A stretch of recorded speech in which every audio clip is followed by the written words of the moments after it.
we got to talk about the Detroit Pistons. Yeah. They have finally spent some cap space on players that we believe will play. Unlike in previous years, Monte Morris didn't play. Bojan Bogdanovic was hobbled. We were waiting for a while for Ali Burks. And when they did play, there was always some type of injury that they had. They went and traded for Gallinari and Muscala. Those guys wound up getting injured as well. After us seeing a good 7-game stretch with them in the lineup. Yeah. And then they got injured again. And it was just like, what in the world? What in the world? So the hope here is the Pistons signing Tobias Harris, 2 years, $52 million contract, fully guaranteed. This was first reported by Adrian Wojnarowski of ESPN. The Detroit Pistons, they make a move to bring in a stretch four that can shoot from behind the arc. We continue to say you got to space the floor for Cade Cunningham. Now you got Tim Hardaway Jr., you got Tobias Harris. It's not your A1 type free agents that you're looking for. But one of my takes with Tobias Harris is this.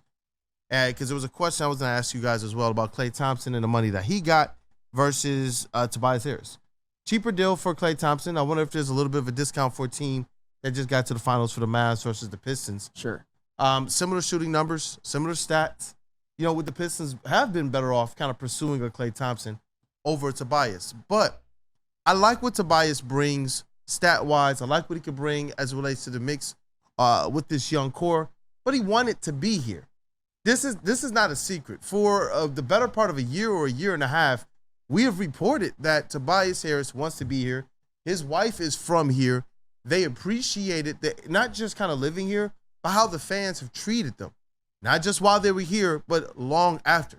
So definitely good on Detroit fans for being those types of people that you leave an impression on players that kind of were here, left, and decide, you know what, let me take another chance on Detroit again because of how these people treated me as well. So that to me is really, really reassuring. I know Tobias Harris is not, you guys know I'm looking for Zach LaVine, DeMar DeRozan. Go out there and give me one of these top 25, top 20, top 30 players from last year.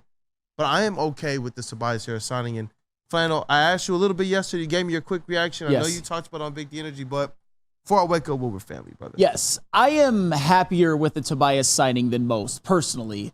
One, because you mentioned it before about players who signed free agency deals last year and the year before but got hurt.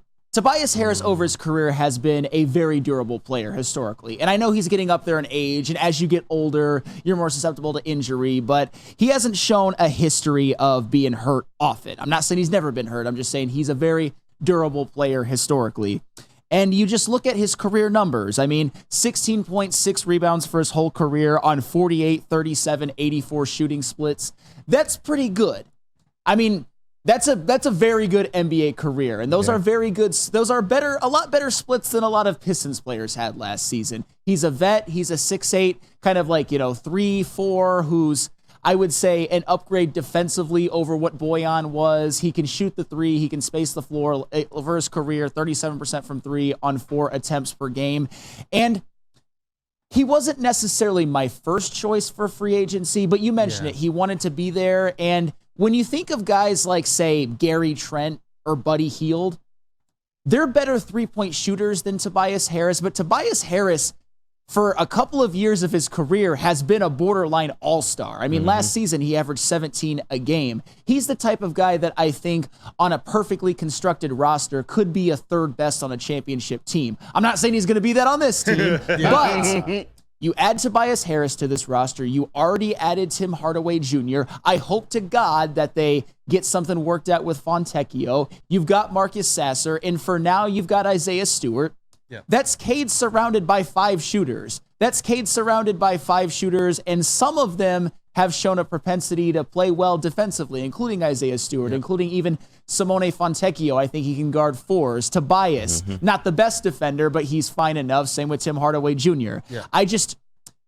When you get a guy like Tobias Harris, and I'm going to kind of, pair it with Tim Hardaway Jr., I think a guy like Cade Cunningham, because I am a stan. I'll admit it, I'm a stan when it comes to Cade Cunningham. I believe a guy like that, a guy who put up all-star numbers last year, a guy whose numbers across the board compared favorably to even guys like Paolo Banchero and Mikal Bridges, guys like that. He's a guy that you can expedite things with if you get guys around him who fit. like a Tobias Harris, who I think fits, like a Tim Hardaway Jr., who I think fits. And with Tim Hardaway Jr., you also got the added bonus of the assets. I like the move, and I think the Pistons, and maybe I sound like a slappy, maybe I sound a little bit too, because I've been hurt before, but I think this is instant, at minimum 25 wins, maybe 30, and there's still more that they can do. I really believe that. When you talk about last year's over-under set by Vegas being 28.5, it's like, I don't want the expectation to be slightly better than last year. Yeah. When you're spending this amount of money, the CBA already said that the Pistons have to spend up to a certain salary floor, so there's more money to be spent. And you said a name there, Gary Trent, who a lot of kind of talking heads, media people, and such are stating he might be able to be had for one of the exceptions. And the Pistons have both of their exceptions. It'd be interesting to see if they make a call on a player like that to continue to bolster things. But because the exception doesn't take from the cap space, which they're trying to utilize to be able to bring in more draft and future capital assets. So that'd be interesting. Not to interrupt, but so are you saying you could bring in a Gary Trent and also maybe make one of those trades for an expiring contract to get an asset or two? Yeah, you still got $24 million cap space in the mid-level exception and the veterans exception and the vets minimum. Those don't count as a part of that $24 million. Depending on whose contract you might have to absorb, along with Gary Trent, I'm not going to say it, but I'd be getting pretty excited. As long as, of course, Cade stays healthy and people stay healthy. But as far as construction goes, don't hate it at all. Yeah. So I'm neutral on the Tobias Harris move. He wasn't my first choice. I don't necessarily think he's the greatest fit of all time, but I understand why he's here. I like the veteran presence he brings, and he can shoot the ball. He is 37% from three-point line, but what I struggle with is the timing of it all. It happened so fast. Like I wanted the Pistons to be like the town bike and let every team in town have a ride. Like I want Trajan Langdon's phone being off the hook. Like I wanted the Pistons to be the dumpster fire for all these contracts, and $26 million a year, 52 over 2. That takes a big chunk out of that. What they have. 55, 65 to begin with. So there's still stuff you can do with the 24 mil they have available, but I don't know. I just thought for how Trajan Langdon sort of hinted at how he was going to approach this, I thought they could have been a better escrow account for some of these contracts. Gather some picks. I think they're probably out of the Zach LaVine, sweepstakes, if we want to call it that, and maybe not. Explain to me if they. But like $43 million a year, I think he makes. How they make this all work? Obviously, you're gonna have some outgoing contracts, but if they haven't rubber stamped everything yet, Cade Cunningham's contract also doesn't start until next season. The season after. I think it's the season after because next year is the last year of his rookie deal. But they just signed Patrick Williams at $90 million. They signed Jaden McDaniel to a contract also. So like. Wouldn't Beef Stew be your only outgoing contract that has any dollar value?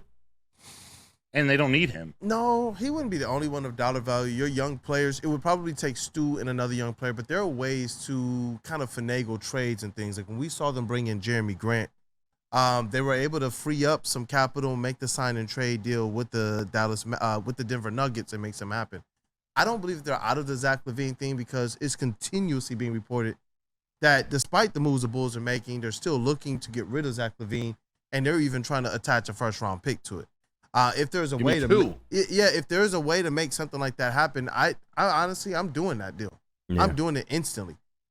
With the Tobias Harris stuff, I understand if some people find it a little underwhelming because it's not our first choice. We've been in the trenches for 10, 15 years waiting for this team to kind of turn things over. And when you go through what we just went through with the restore, we're sitting around right now waiting for what should be our reward, which is a team that's ready to make the playoffs, and instead we're kind of starting things over.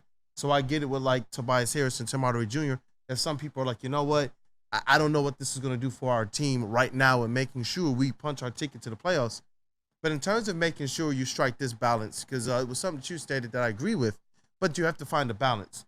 It's not just the draft capital you bring in, but how you also support the players you've already drafted. And I do believe that you have to find that balance in between what draft capital you bring in and the types of vets like a Tobias Harris that can actually help this young squad take the necessary step forward. Whereas like a Bojan Bogdanovic, he wasn't necessarily that player. The thing that I like about Tim Hardaway and Tobias Harris is not all 3-point percentages are the same. And Simone Fontecchio, you can throw him in there too. These guys can take a high volume of 3-point shots, and their percentages are the 37s and the 36% and the 35 and the 38s. Whereas other players, like an Ivy and some other players on our squad, they take 3-4 threes, and they're at 34%. As that volume goes up, that percentage continues to go down. And so you got some guys that Cade Cunningham can absolutely depend on when you're talking about getting down court, getting in the half court, absorbing that gravity and kicking it out to a 3-point shooter who out of 7 or 8 threes that they take a game, they're going to hit at least 3 or 4 of these things. That's so much more different than what they had to rely on last year. And I'm excited for what this can do for the offense, but they do need more. Of course they need more, but I think they've done enough for this to at least look like a somewhat real basketball team next year. I mean, you got some veteran shooters. You're not going to be starting the year off with Killian Hayes and Asar Thompson in your starting lineup, which was just malfeasance in the worst play. But hey, the man who was responsible for that malfeasance is now gone. Yeah. So that doesn't mean anything for right now. But you were right. You need, with how bad it's been, you need some veterans. You need someone to just make it look like a real basketball team that is somewhat watchable. You can't have what was last year. And as you said before, a guy like Tim Hardaway Jr., who not only for the assets, but for the 36% career 3-point percentage on 6 attempts per game, a high volume shooter who still shoots it efficiently. A guy like Simone Fontecchio, who is a restricted free agent and we want to bring back, but was over 40% on high volume in his time with the Pistons. Yep. A guy like Tobias Harris, who isn't as high a volume, only 4 attempts per game in his career, but about 37%. That to me tells you that he's got good shot selection and he's smart with when he takes them. And that's another type of player that I think Cade will benefit from. So I'm happy as of now, but as you said before, I want more. If you can get Zach LaVine and take on a first-round pick or two, some of the things I'm thinking might be a little reckless. I'll just say that. So I'm not going to put that out in the air now, but I think if you get Zach LaVine plus assets, Tim Hardaway Jr. plus assets, and Tobias Harris in free agency, that's a winning offseason for me. They're a 14-win team last year. You can be as reckless as you want. I support you. For real. You got to be as reckless as you can be, man.